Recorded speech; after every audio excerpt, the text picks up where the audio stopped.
ներկայացնում է երկիրը միավորող և շենացնող արքա։ Նա պաշտպանում է Հայաստանի սահմանները թշնամիների հարձակումներից։ Այդպիսի մի դրվագ է Արտաշես և Սաթենիկ վիպերգը։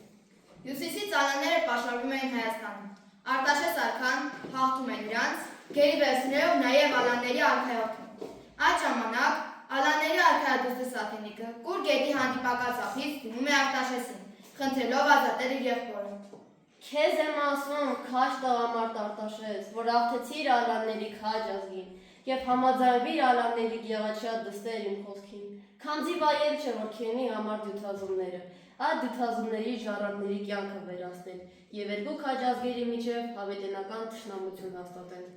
Արտաշեսը սիրահարվում է ալանների հրաշագեղ արքայադստերն ու խնամախոս է ուղարկում նրա հայր արքայի մոտ, խնդրելով Սաթենիկի ձեռքը։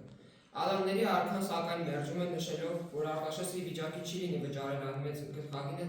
որը ըստ ալանական սովորույթի համաձայն պետք է վճարել փեսան հարսանար։ Զայրացած նման պատասխանից Արտաշեսը լուծում է խնդիրը քաջի վայր պատվախնդրությամբ։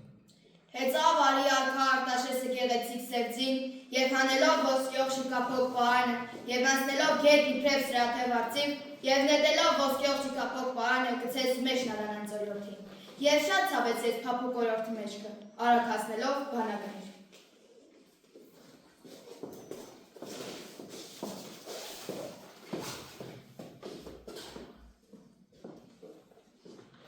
Արտաշեսն ու Սաթենիկն ամուսնանում են, տեղի է ունենում շքեղ հարսանիք։